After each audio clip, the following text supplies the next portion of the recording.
because that's your role as a Reyna, right?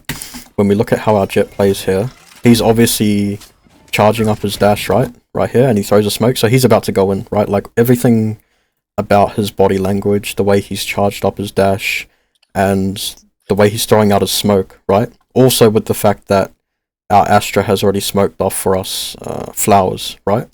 That means Jet's about to push here, right? So what you want to be doing as Reyna is immediately pushing as quickly as you possibly can straight after the Jet, right? So here, you should have just ran through this, right? Because when Teo throws down these missiles, they take a few seconds to actually tick and do damage, right? So you could have just ran through this after your Jet who dashed in, and then helped them take space on the site, right? Does that make sense? Yeah. Yeah, so right here's when you want to push, right? So as a Reyna, you're thinking, okay, my role, my job is to be second in after Jet, right? Help him fight on the site after he makes space, right? I'm looking at how he's playing. He's about to go in. So what should be immediately going through your mind is following him as soon as you possibly can, right? And that means like right here, right? As soon as he dashes, you just go in straight after him, right? This is smoked off, so it's not as much of a threat. So basically you just run in here and you focus, you know, mainly on this particular area, right? You just run in and help him take the site. There could be someone back site, and you just run in and fight with the Jet, right, on the site, and then help him take the site, help him make space for the rest of your team, right? So yeah, just run through this. Like I said, this takes a few seconds to actually do damage, so running through this is not going to be, it's not going to do anything to you, right? And we've got this smoked off, we've got Jet on site, so if we run through here, we can be both you and Jet fighting on site, right? As well as we have Raze peeking it up from a different angle, right? Coming through art. So every time you're in this sort of scenario, you just want to be pushing through, just with your Jet, right? Yeah. And so you see Jet dies back site here, right? If you had pushed through at the correct time, right, when you should have pushed through, you and Jet both could have fought this person back site, and potentially either Jet may not have even died, or you could at least go 1-for-1 and trade the Jet, right? See the Teo? The Teo's isolated backside, right? Like we have one down here in secret too, but Teo's isolated backside and Jet's dashed in here. So if we're up here, we can trade and kill the Teo, right? Or we can even potentially, best case scenario, just 2v1 and kill the Teo right away with the Jet. Does that make sense? Yeah. Yeah. So that's just something that you always want to be thinking about and taking into consideration, right? Like, what is my, you know, identifying what your role is as Reyna, and then just fulfilling that. Yeah, see, we should be pushed out way sooner. Like, even your Astra pushed out before you, right? Which is not something that you want to be happening when you're playing Reyna, right? Yeah. And so the other thing, one other thing to consider and think about as well is that obviously the smoke from Astra that was here faded, right? That's how long you took to push. So when your controllers, another thing that you want to be thinking about and taking into account as a duelist, when your controllers have smoked off areas on site for you, right? There's obviously going to be now a timeline, like a cooldown as to when you can take the site without being in as much danger, right? Before the smokes expire, right? Yeah. Yeah, so because the smoke has now faded, that's how long you guys have taken to push up. That means there's now a lot more danger in actually being on the site at this point, right? Like if you and Jet were both on here when there was just Teo back site and then one playing down here in secret, right? If you and Jet were on site at this time, you would have this already smoked off and you would have a 2v1 on back site, right? Which means you're in a much safer position on the site when there's an area smoked off, right? Then you are waiting for the smoke to expire and then pushing out onto the site. You get me? Yeah. So you want to be making the most of that as well, right? You want to be making the most of the fact that your controller has smoked off an area for you, right? Which means it's less dangerous to be here. And another reason also, like another minor reason that it's less dangerous is also because obviously when you're making noise and presence on a site, that's going to alert the defenders to start rotating over, right? Like when, if you put yourself in the perspective of a defender in this round, right? Let's say if you were Teo, right, playing backside, or if you were even just someone playing on B, or even if you were here, whatever. When you see this many people on A, you're going to start rotating over, right? which means the longer you wait to push after you've been seen, the more likely it is that there's going to be more and more defenders holding here, right? Like, you know, at the start of a round, right? Usually there's only a couple of people per bomb site at the start of a round, right? Which means, technically, it should be safer to put... The earlier that you push, it should be safer, right? Because if you push earlier and sooner after you've been seen, then it's much less likely that people have already rotated off B onto A, right? Which means that you have a numbers advantage, right? You want to be taking advantage of the numbers advantage you have. Do you get what I mean? So, whenever you've been seen on a bomb site, like this, if we go back to main here, right? So at main... Okay, they're throwing util out, which means they're kind of aware. Now, you've made noise. Your whole team has essentially made noise here, right? Which means at this point, 122, the enemies that are holding B, right, or holding mid, they already know that something's going on over at A, right? Because of all the noise and the fact that you guys have been seen. Which means at this point, they're likely to just start rotating over already, right? So the longer you wait before pushing out with your team here, the more time you give the enemies to rotate over. Do you get what I'm saying? Yeah. Yeah, so you want to push out as soon as you possibly can, if you can. If you're not going to rotate, right? You want to push out as soon as you can, if you're not going to rotate, so that you can fight while you have a numbers advantage, right? You don't want to be fighting when the enemies have rotated over, right? You want to be fighting when it's like 5v1, 5v2, that sort of thing, right?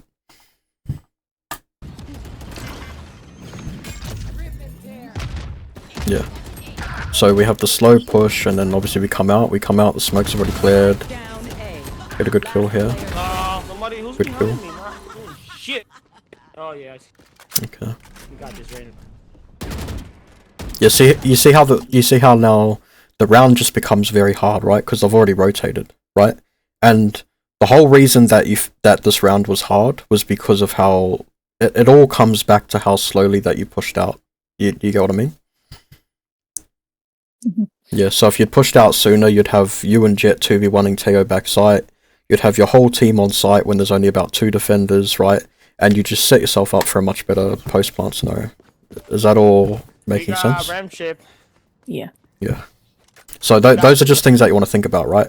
Pushing out as fast as you possibly can if you're not going to rotate.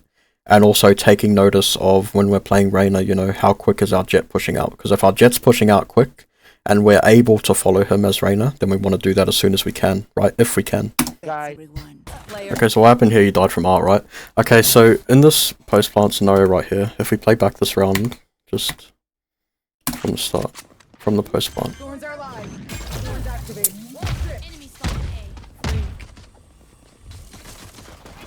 Okay, we have 5v3. 30 suffer. Vice falls back on flank.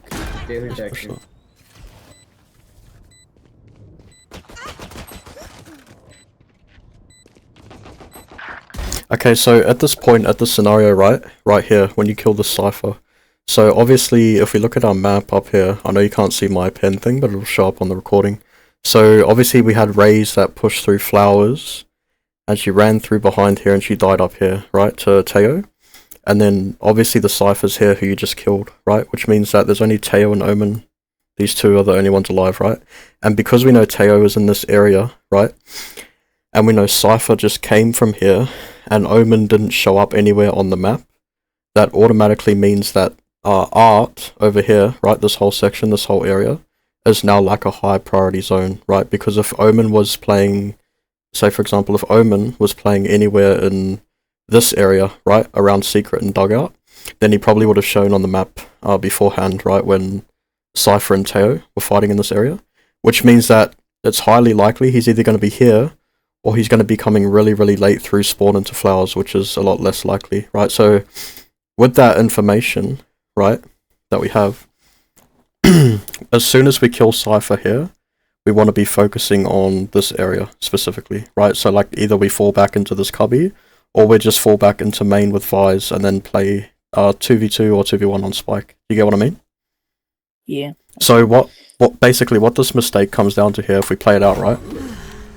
So as soon as you kill the Cypher, the information that we have based on what's happened in the round is that Teo's here and Omen is either here or here, right? If he's not going to come flank, but Vizor's already on main, so if he was flank, he would have already been, you know, showing around this sort of area. So as soon as we kill Cypher here, like I said, based on the information that we have of the round, we want to now be focusing on this sort of area, right? Either art or like a really delayed push through flowers, right? And that's why you get shot in the side here by the Omen. Yeah.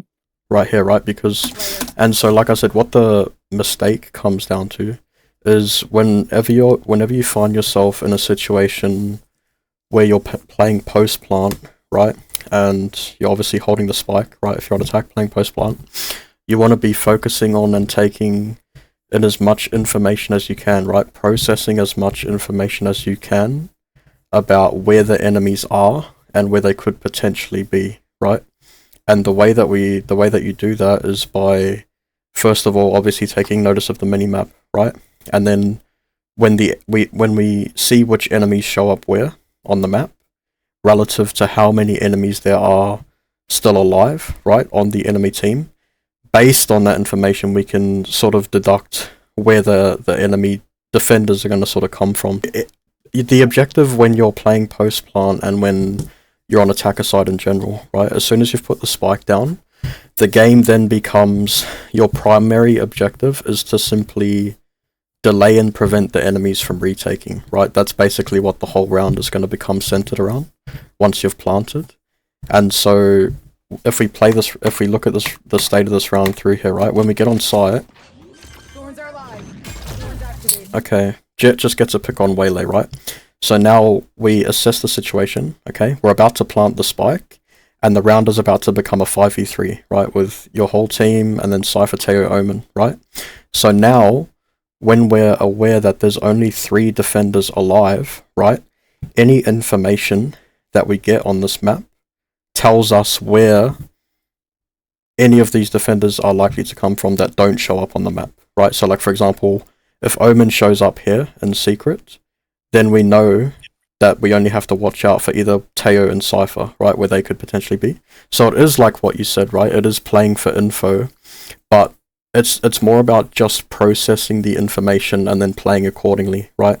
Like, for example, if you saw 2 people in flowers, right, you're not going to play and position yourself to hold the spike in the same way as if you saw 2 people coming out of art, right, or 2 people coming out of secret. Do you get what I'm saying? Yeah. So it's not necessarily just playing around info, but it's about taking the information and then adapting your playstyle based on the information that you have. Do you get what I'm saying? Yeah. So in the moment, assessing the situation, assessing the information that we have access to, and then positioning yourself accordingly, right? So like when, for example, when you kill the Cypher, right, what it's going to look like in a round is going to be, like if we just look at the info we have, right? Okay, what's the info we have here, right? We have info that Teo and Cypher are here, right? And there's no smoke here, there's nothing blocking off art, right? And we have Viz over here who's watching all the way down main, right? So if Cypher and Teo are in secret and dugout, then that means we should be positioning ourselves, right? Instead of leaving ourselves exposed to this area, we want to be positioning ourselves in a spot where we can account for, or where we can adapt to if Omen comes out of this area. Does that make sense? Yeah. Yeah, so positioning yourself and playing and adapting based on the situation in the round, right? See, look, we have Teo, and then we have Cypher, right? And then we know this area is not covered. So, yeah, just adapting to the current state of the round, right? And, you know, thinking about, okay, which areas are covered, where could this Omen potentially be, all that sort of thing. These are the sort of things that should be running through your mind, right, when you're playing this situation. It's like, okay, I've just killed Cypher, and I know Teo's down here because he just killed Raze, okay?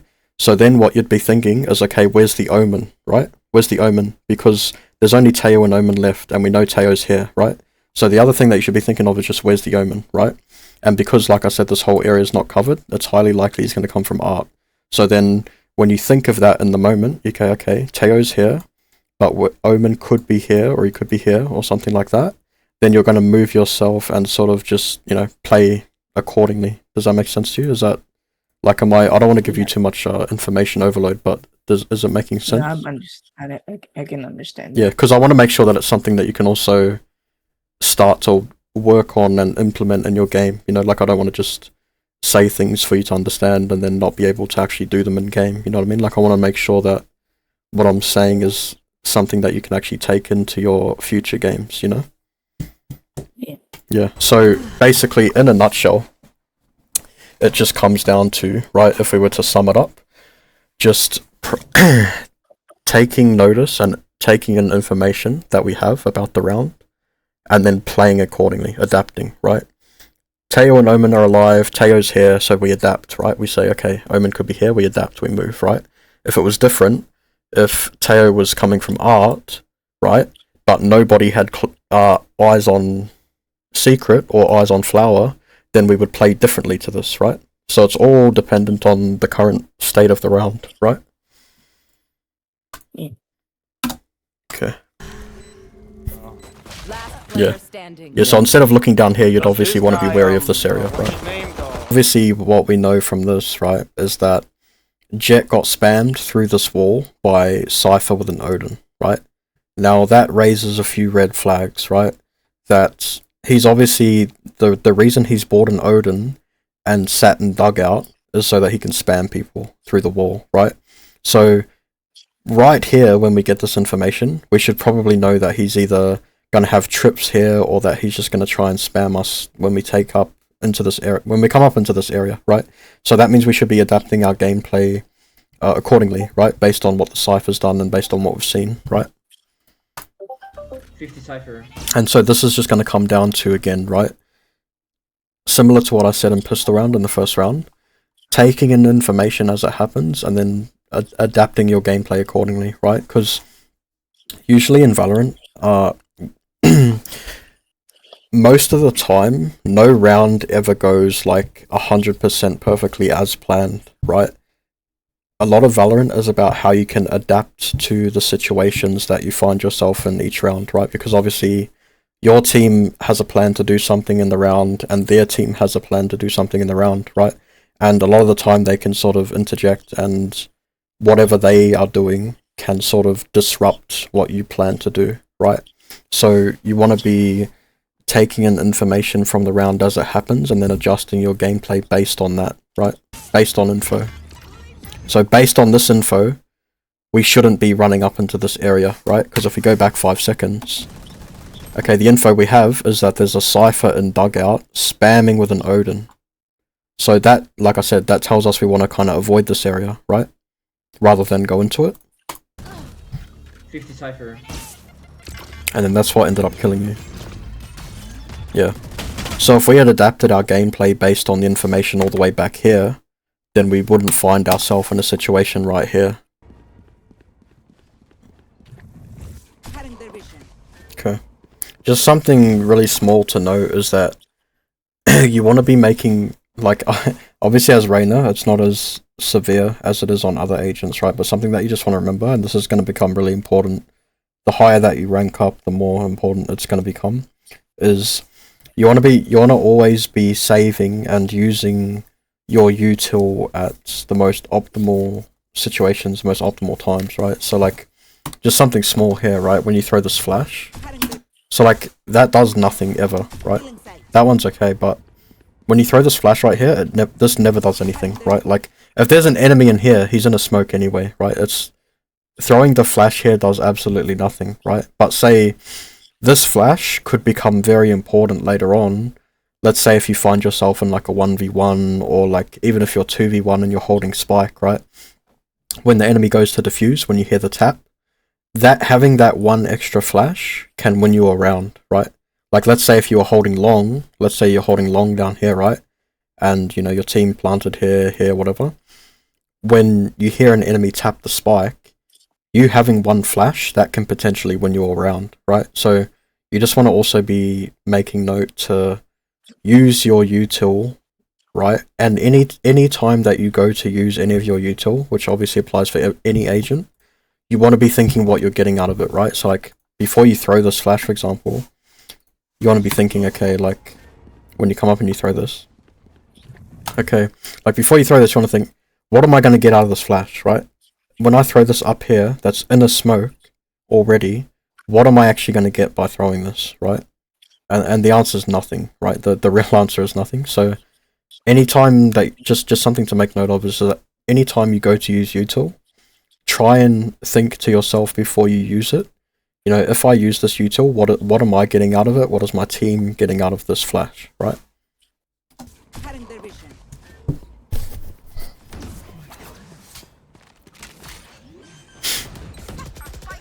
Okay. Spike down B. 30 seconds left. Last player standing. Yeah. Yeah, so you see, having that extra flash might have become very, very useful in this fight here. Right here. Okay, when you get a kill like this, because obviously we heard multiple people be main, right? When you get a kill like this, you never want to dismiss into this area, because what you do is you cut yourself off from having any escapes now, right? Like, so for example, and this is going to be something that happens like as you rank up, you're going to see this happening more. So what generally happens in a situation like this, right? When you kill someone, the enemy team is then looking to trade. That's usually the correct play, right? What they do.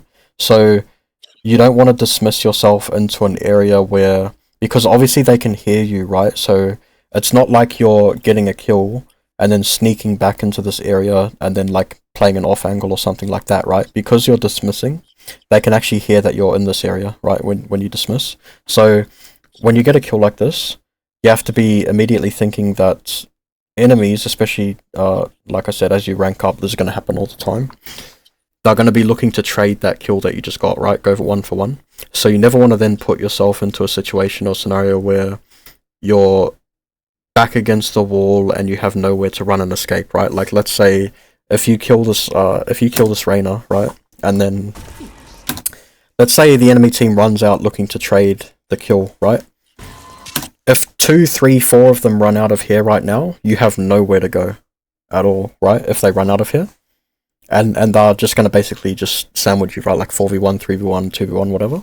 And they're going to get the kill on you, right? So instead of going here, what you want to do is just, you get the kill. And then what you want to do is you want to back off towards site, right? Like either go link, go down behind here, go down into halls, just anywhere where you have some sort of a safety as opposed to up here. Does that make sense? Yeah, so like whenever you're defending, whenever you get a kill like that, just think, okay, you know, like you just got a kill, that means the enemy's going to probably push out and try and trade. Even though they didn't this round, this is what they're always going to do if they're doing the right thing, right? And when you get to a high rank, they're going to do it every single time they're going to do it.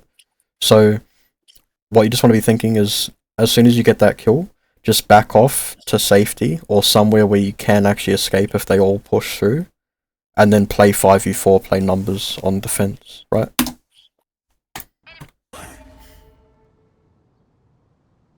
Okay, right here, Jet sees enemies, right? Now, okay, how many seconds are passing for them to go boom, boom, boom, boom, boom, boom, just down here, right? She sees the waylay, she kills waylay, that's fine. Terry's using util.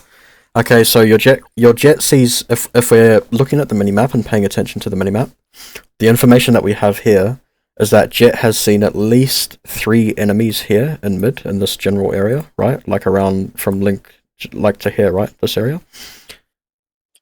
And now Jet has killed one and she's backed off, right? Which means, okay, Jet is no longer watching the cross, right?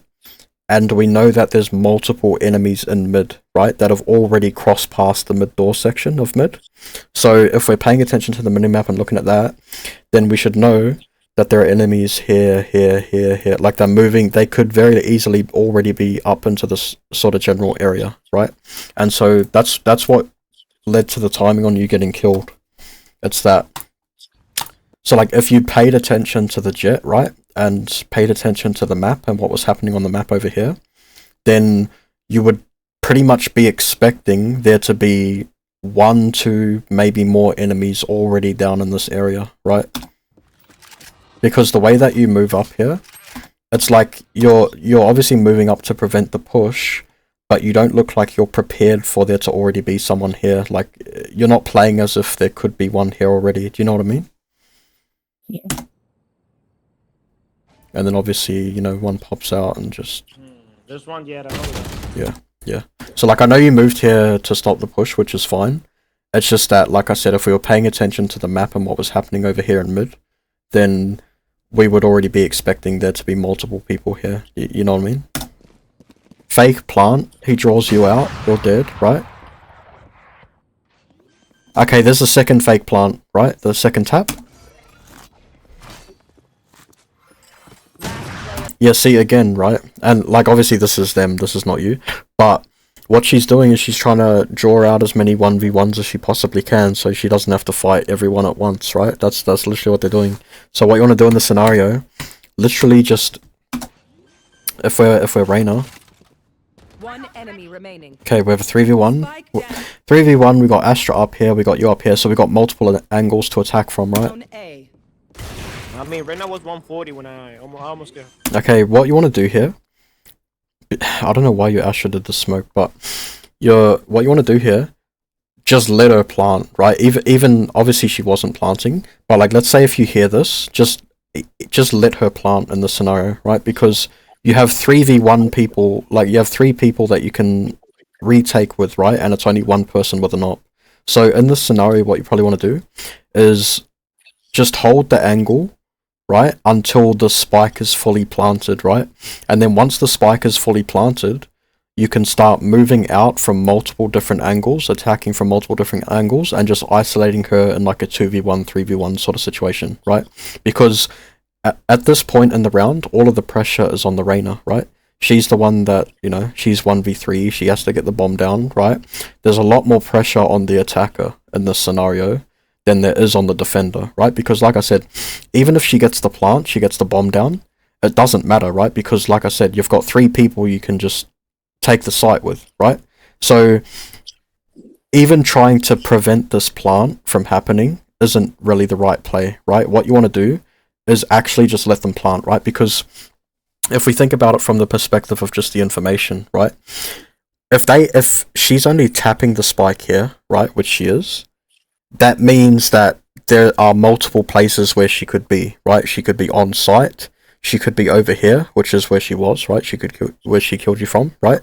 If she's only tapping the spike, then we have information that she could be in multiple places, right? However, if we let her plant, right, if we let the Reyna plant the spike here, and we see that the spike actually gets planted, then we know for sure, with certainty, that she has to be here on site, right? Because she's fully planted it, she didn't fake it. Do you understand what I mean? Yeah. So in this scenario, if you have a numbers advantage like this, don't even try and stop the plant, right? Let the plant happen, so that you know for sure where the Reyna's going to be, and then you can just, like I said, play your numbers advantage, right? So don't even try to stop this plant from happening, right? Just let it happen so that you get the information that we know Reyna is in this area, and then because you know where the Reyna is, you have a much higher chance of just 2v1ing her on this site, right? Because you know for sure where the Reyna is. If Reyna only taps it, then like I said, there's multiple places where Reyna could actually be, right? But if we let her plant, then we give ourselves the information that Reyna must be here, right? And if we have information where Reyna certainly is, then it's much easier for us to play this round and just retake it. This is just something that's gonna be trained like with muscle memory, right? And like through gameplay. Like the more you play, the better you get essentially at your crosshair placement. But see here how your crosshair's on the floor, basically. If an enemy peeks out of art here, right? Like let's say someone peeked you right here. Your crosshair's all the way on the floor, right? So like you're not prepared to sort of shoot up at them, right? What you want to try and consciously do, and like I said, this just takes time. With the more that you play, the more, you know, the better you get at this. What you want to do is always try and have your crosshair at, say, like a head height of where the enemy might be, right? So like think about where the enemy might be and just keep your crosshair always as close to that as you can, right? So like, if we're going to do a push through mid right here, right?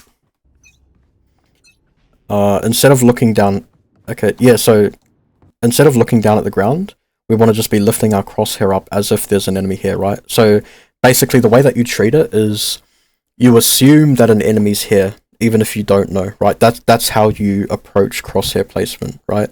You always assume that someone's going to be in the place that you are, and then that helps you just keep your crosshair in the right place just in case, right?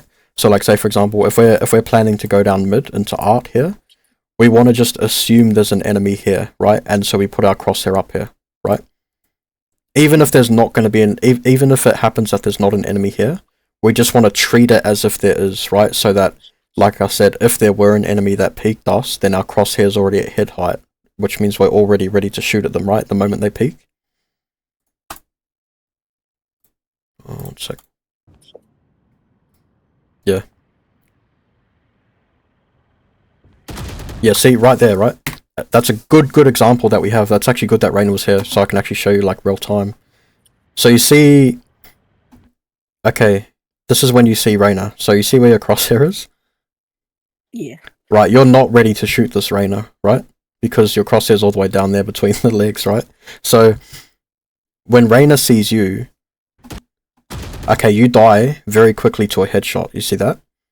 Which means Reyna was aiming as if someone was there, right? It's basically what I just told you about. It's we want to always have our crosshair whenever we go to an angle, whenever we're, you know, just walking around the map in general. We want to put our crosshair as if there is actually someone in the place that we're going to be looking, right? So what their Reyna was doing was their Reyna had his crosshair, or had their crosshair at head level, like as if there was someone pushing down mid, which there did happen to be, right? That's what you were doing. So the reason that Reyna killed you is not because she had better aim than you, necessarily, right? The reason Reyna killed you was because of the crosshair placement, right? What actually, in this game, aim is broken down into a few different components, right? But crosshair placement is the biggest factor in who kills who, generally speaking, when it comes to Valorant, right? Like, 90% of your aim in this game is just going to come down to crosshair placement, right? That's how important it is. So, like I said, Reyna didn't kill you here because she had better aim than you, necessarily, right? She killed you because her crosshair was already at your head, so that as soon as you turn the corner, she's ready to shoot you straight away, right? But your crosshair, when you approached her, you were not ready to shoot her, right? Because your crosshair was so low, so you have to move it up before you're able to shoot, right? Which gives her time to shoot you before you can move it up in time. You get what I mean? Yeah. Yeah. So that's just something you can take into consideration. One way that you can work on crosshair placement as well, this is like, obviously there's a few different ways, right? And like I said, it just comes from the more you play, the more you train your muscle memory, right? The more that you move around the maps and stuff like that, you get used to where people could be, right? And you place your crosshair accordingly. But something that you can do if you ever want to is just simply go into a custom game and you can put like a Yoru clone down, right? And you can just run around and just follow the Yoru clone, right? Keeping your crosshair at head height, right? And another thing you can do is just playing a lot of deathmatch, right? If you play deathmatch, you're going to get used to people peeking you on all the different maps, from all different angles, from everywhere over the map, right? So that's just something that you really want to work on, is placing your crosshair at head height always. And whenever you walk somewhere on the map, whenever you go anywhere on any map in this game, just pretend that there is somebody there, that there is going to be somebody there, even if there's not, right? Because then that just makes sure that your crosshair is ready for them if there does happen to be someone there, right?